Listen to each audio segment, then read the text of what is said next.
Okay, so let's get started.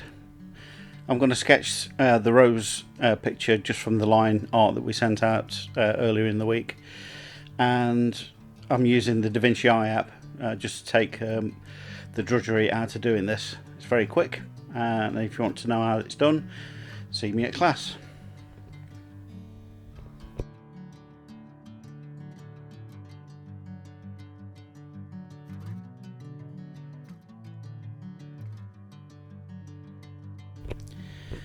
Okay, so my chosen colour to start with is a cadmium orange, but I've watered it down really well, and I'm wetting the paper as well, because what I want to do first and foremost is just take some of that white away from the paper, just to tone it where the rose is.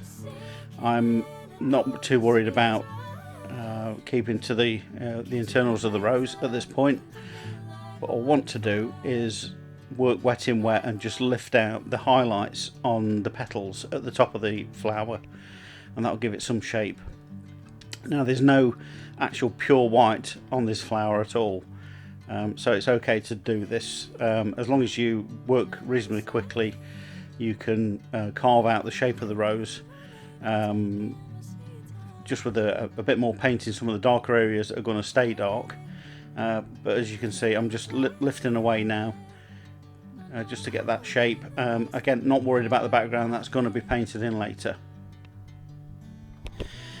Okay, so the real trick with this is finding a colour that you can work with that will lighten and darken as you add and sort of vary the mix. So the colours I've got in the palette is mainly cadmium red, but to get it a bit darker, I'm using a pyrrole red, which is what you class as a typical sort of Ferrari red. It's quite a powerful pigment, so I don't use a lot of it. I've still got a little bit of orange in the bottom of my palette, and sometimes I'll dip into that. But in the main, what's controlling the tone of the colour that I'm putting on the rose is actually water.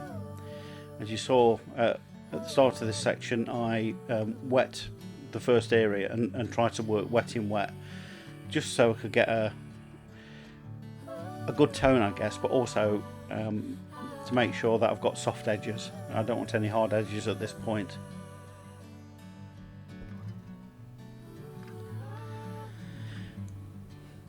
Now the light in the reference image is coming from top right to bottom left.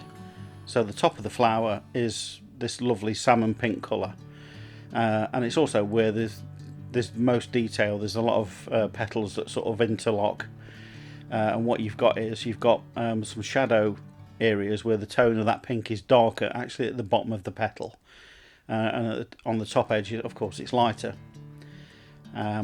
So we did the hard work of just keeping those lighter areas for us to come back and paint and work around as we do this bit when we did the highlight section. Now I'm just carefully observing those as I start to build up the tones, and again all I'm doing is just varying a little bit of water, using the mix that I've got, and lifting off where I need to. At this point it's just a judgment with the eye. At the end of the day, we'll come back in the finishing touches when we do the shadows, just to balance the picture. But for now, it's about getting that, that rough shape of mid-tones onto the flower.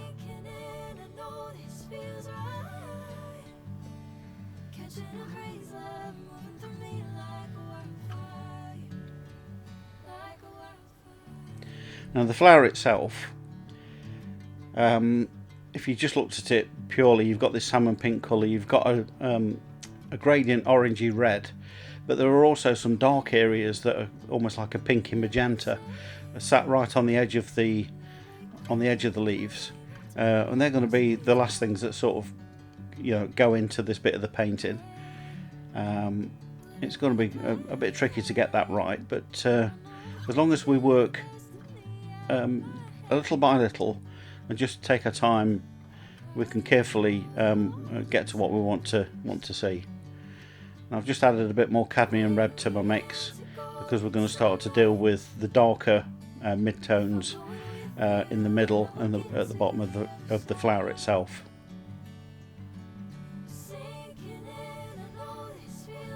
You may have noticed that I've actually been using a flat brush to do this flower, and actually I prefer a flat brush because it helps me use the edge to draw lines if I need to. I'm much more confident, perhaps it's a personal preference, but I'm much more confident with a flat brush for getting that linear sort of cut of paint under these petals.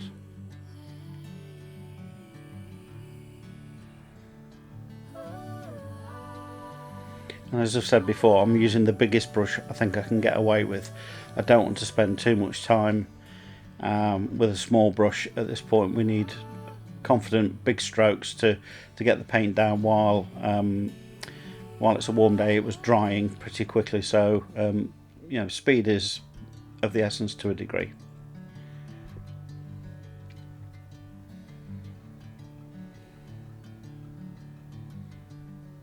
Bit more mix into the palette because I'm really going to start to put in some thicker paint as we come down to the bottom petals on the flower.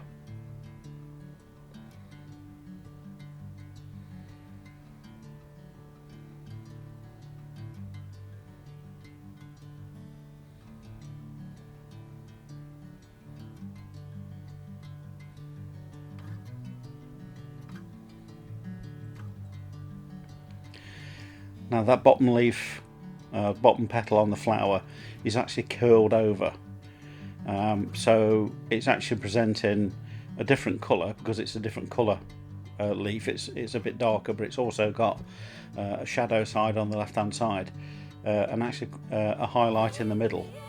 Now I'll show you how we deal with that a bit later on, but for this point I just want to get some tone on the paper. I know I can lift out for a bit of highlight, and I've got more than enough range in the reds that I've got in my palette to get it nice and deep on the edges.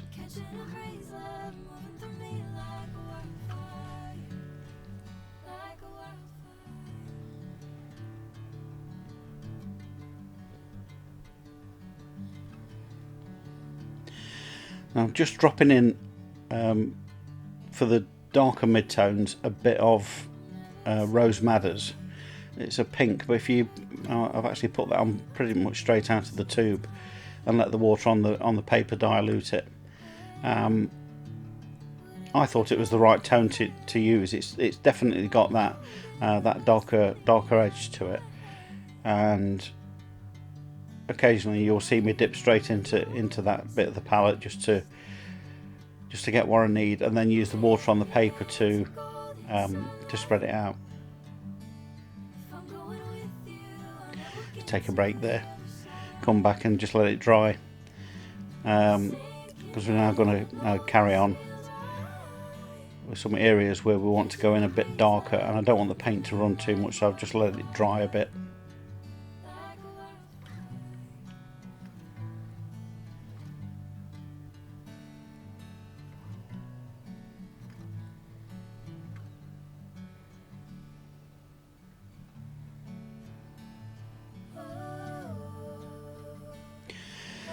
Now as you watch me paint this flower, you'll see that I come back to some areas 2 or 3 times, and there's a reason to that. What I'm trying to do is get the balance right of colours from top to bottom. If I've put too much pigment on the bottom, then the top starts to look too washed out, so I know I have to correct that, and the final correction really comes when I put the background in, because there's so much white paper still visible. It sort of draws your eye away, and it's not the best colour to have on your paper when you're trying to do this, when you're trying to balance your tones. So the sooner I can get to an overall balanced picture with at least a suggested background to help me judge, I'm just going to keep coming back to these areas and adding what I think I need, and yeah, it's a balancing act at this point. Just varying the mix in the palette, just picking up different reds, and try to work as faithfully as I can to the reference image.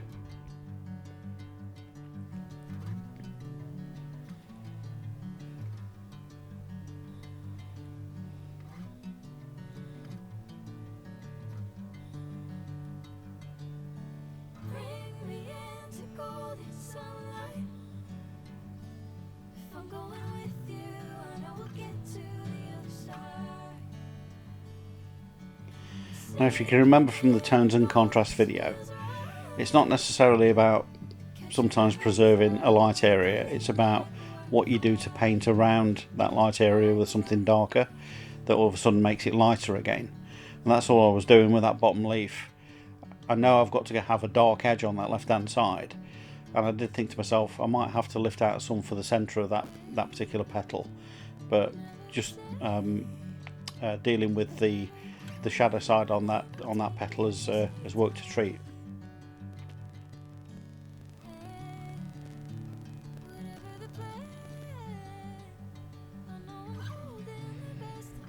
I'm taking a bit of time just to finish the top of the flower, because the next step will involve putting the background in, and I want to make sure I've got nice clean edges for where the petals finish, because I'm going to be painting right up to those.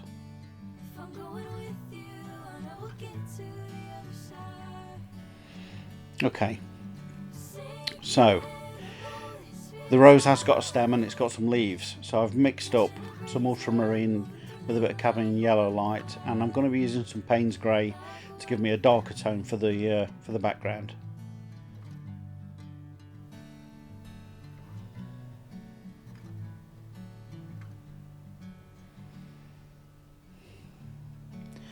Again, as with the flower, I'm just building up the tones slowly so I can control the dark areas, I guess, and make sure that we've got a 3D leaf. Those leaves have got a dark and a light side to them, a central vein that gives them some structure, so you've got to make sure you paint those in, but they're not the subject, they're just there, so it's I don't have to be deadly accurate with them. I just need to make them look well, at least have an impression of a leaf.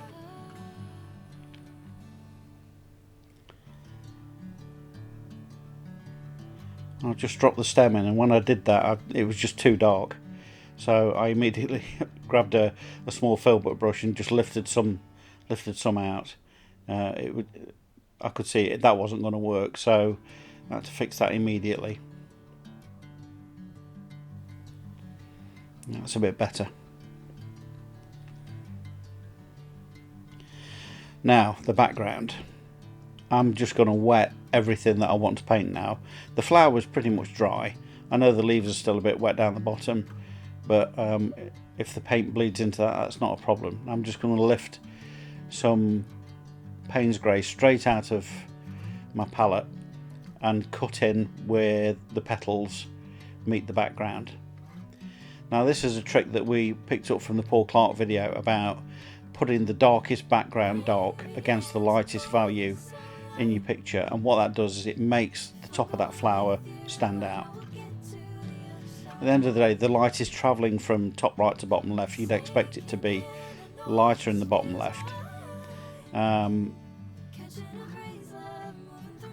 It's just a trick of the eye, but it's so effective. You just have to be careful, cutting into where the petals are, not to go over them too much. But I think that's pretty balanced.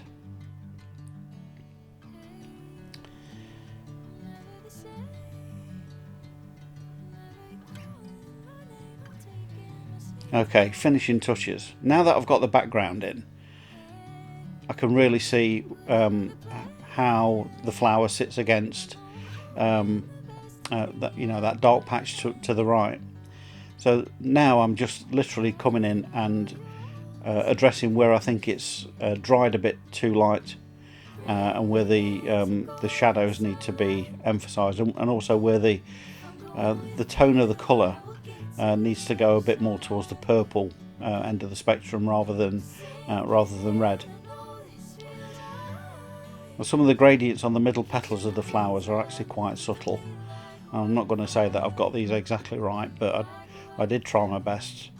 I think I've made a reasonable job of it, and I'm just going to pay a bit more attention now to the petals at the top of the flower, because I'd left them, there were some white gaps and I just needed to fill those in and tidy them up a bit, but also they just needed to go a little bit darker.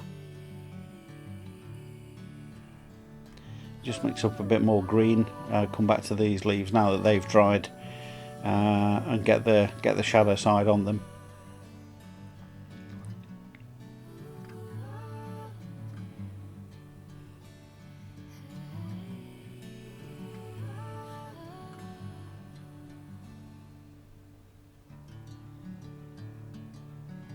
And that's looking pretty good. Just a bit more variation in tone. I just dropped a little bit of yellow into that red just to give me an orange for those middle values again. Again, it's just a balancing act at this point. I'm observing tone and colour at the same time.